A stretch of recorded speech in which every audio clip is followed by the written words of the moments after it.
아침 식사 전에 복도 끝 휴게소로 갔다. 이틀 전 아침에 본 일출을 제대로 느끼고 싶었다.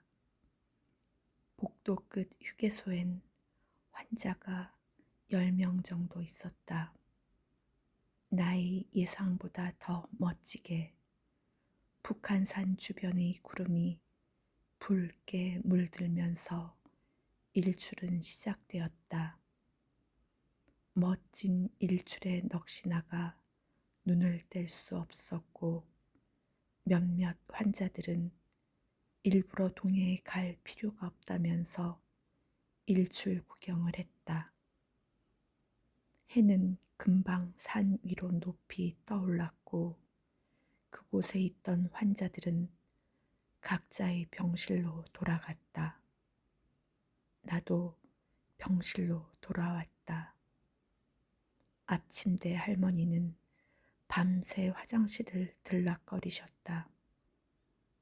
혈변을 보셔서 응급실로 오셨고 응급실에서 바로 이 병실로 오셨단다. 병원에 오시면서부터 금식이어서 나올 것도 없는데 자꾸 화장실에 간다고 하시면서 화장실을 오가셨다. 잠시 후 따뜻한 물수건이 환자들에게 제공되었는데 그것은 곧 아침 식사가 시작될 것이라는 신호였다. 난 금식인 할머니가 음식을 보시면 힘들어 하실 것 같았고 또 할머니 화장실 오가는 소리와 화장실에서 물 내리는 소리가 신경이 쓰여 커튼으로 모두 가렸다. 이어폰을 끼고 평소에 즐겨 듣는 윤도현의 노래를 들으며 아침 식사를 시작했다. 그런데 한 스푼 떠 넣으려는데 눈물이 왈칵 나면서 도저히 식사를 할 수 없었다. 운동할 때나 집안일을 할 때 들으면 더 기운차게 운동할 수 있었고 힘들지 않게 집안일을 할 수 있었던 윤도현의 노래가 이제는 모두 슬픈 가사로 변하여 있었다. 가사 한마디 한마디가 내 마음을 짓눌렀고 난 주체할 수 없이 꺽꺽 소리내며 울었다. 앞침대 할머니가 놀라서 뭐라 하는 것 같은데 지금은 남의 시선을 생각하고 싶지 않았다. 이어폰으로 들리는 노랫소리가 내 울음소리를 덮을 거라 생각하는 것처럼 목청껏 엉엉 소리내어 울었다. 작년 늦가을 우리에게 아무런 말 한마디 남기지 않고 갑작스레 우리 곁을 떠난 진이가 생각났던 것이다.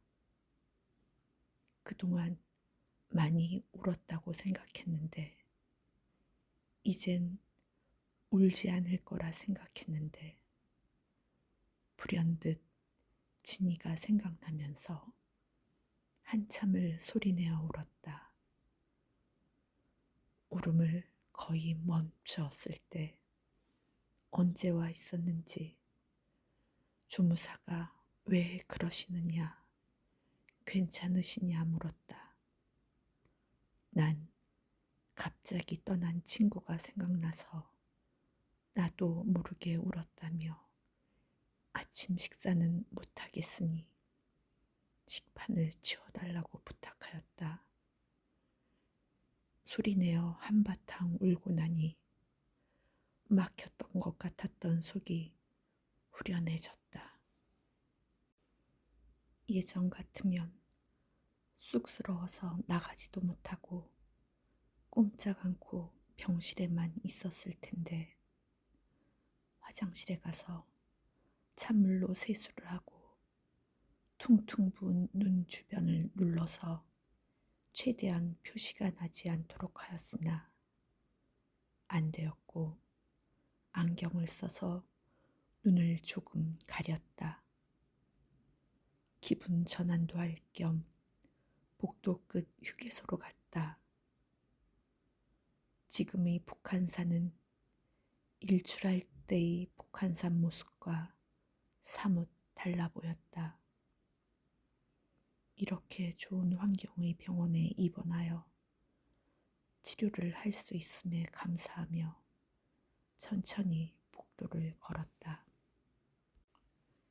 병실로 돌아와 휴대폰으로 병원 앱을 열어 그동안의 피 검사를 한 내 검사 결과를 한번 살펴보았다. 그런데 염증 수치가 위험하여 입원을 하면서 항생제를 하루 3번 맞고 있다고 했는데 검사 항목에 염증 수치는 나와 있지 않고 다른 내용만 잔뜩 있었다. 이 점이 궁금하여 당직 간호사에게 물었더니 자세히 알려주겠다며 데스크로 나오란다. 난 설명을 들으려고 가서 간호사가 제시하는 컴퓨터를 봤는데 거기에도 염증 수치는 딱 3번만 나와 있었다. 매일 피검사를 한다고 체열을 했는데 왜 그러느냐고 물었더니 그건 담당 교수님의 오더로 피검사 항목에 넣을지 여부가 결정되는 것이라고 하였다. 그리고 염증 수치를 매일 검사하는 것은 큰 의미가 없다며 답변했다. 하지만 여기에 입원한 이유가 염증 수치 때문이고 환자 입장에서는 염증 수치가 제일 궁금한데 왜 내 휴대폰으로는 알아볼 수 없는지 물었더니 그건 병원 자체에서 결정한 것이라 자기는 뭐라 답변할 수 없다고 하였다. 한 가지씩 물을 때마다 내가 따지는 것은 아니고 궁금해서 그런다는 말을 하면서 몇 가지 질문을 계속하였고 그럴 때마다 간호사의 얼굴은 발갛게 달아오르면서 당황해하는 기색이 보였다. 나도 지치고 간호사도 지칠 무렵 나의 질문은 끝이 났고 간호사는 나의 질문 덫에서 벗어날 수 있었다. 병실로 돌아와 생각해보니 그제서야 간호사에게 미안한 생각이 들었다. 퇴원 전에 미안하다는 편지를 써서 전달해야겠다고 생각했다. 내일 퇴원할 거라는 기대감에 기분 좋게 시작한 하루였는데 간호사와의 일이 있고 나서는 내내 기분이 안 좋아서 운동도 하지 않고 침대에 누워만 있었다. 주연이와의 면회 시각이 되어 우울한 마음으로 지하 2층으로 내려갔다. 주연이는 피곤했는지 어제 말한 약속 시각보다 늦게 도착했다. 오늘은 초계 물국수를 시켰다면서 잠시 기다리면 도착한다고 하였다. 평소와 다르게 음식이 맛이 없었고 나는 오전에 간호사와 있었던 일을 얘기했다. 주연이는 단칼에 엄마가 갑질을 했다면서 TV에 나오는 진상녀라는 것이었다. 난 나 나름대로 따지는 것 아니라고 하면서 궁금해서 그랬다는 설명을 하였더니 그게 더 짜증나. 나는 절대로 따지는 거 아니라면서 계속 같은 질문 해대면서 사람 속 태우는 거. 그래서 나중에 생각해 보니까 내가 잘못한 것 같아서 그 간호사한테 미안하다고 사과 편지를 쓸까 해. 주연이는 내 말에 깜짝 놀라며 그 간호사는 속으로 엄마 욕 엄청 하고 잊었어. 그런데 그런 사람한테 미안합네 하면서 편지를 주면 사람 2번 힘들게 하는 거니까 딱 여기서 그만해. 한마디로 여기서 그만두고 더 이상 얘기하지 말라는 것이었다. 요즘 젊은이들은 그런가?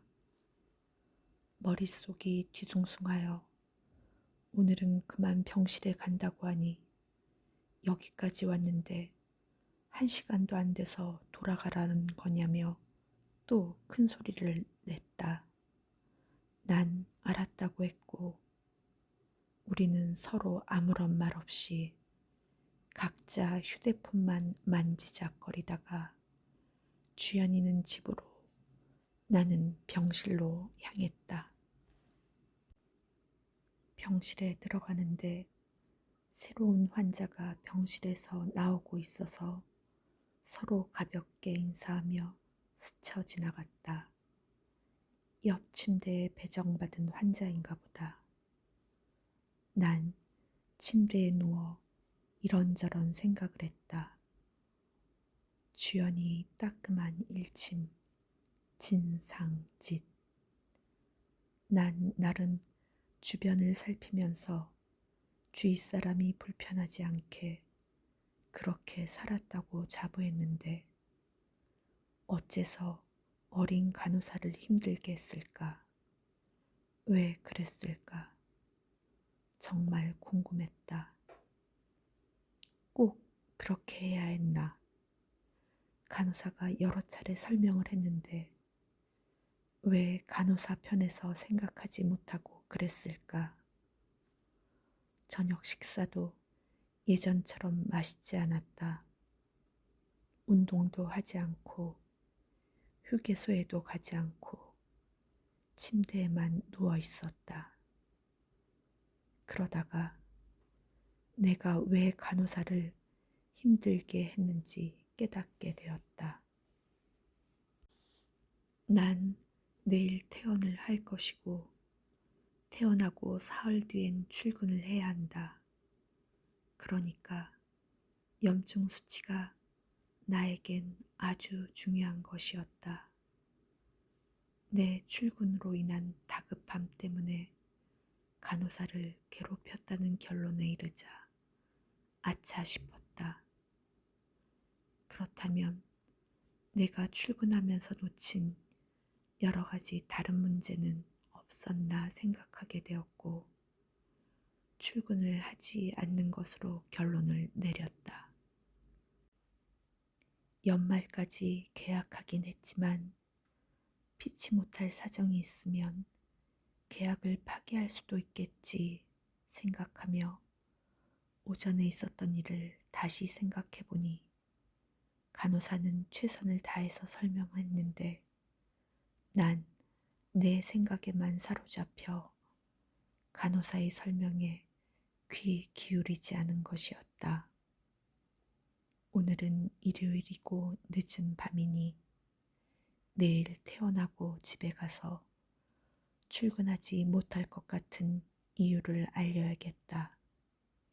그리고 이번 기회에 천천히 내 삶을 한번 되돌아보는 시간을 가져야겠다.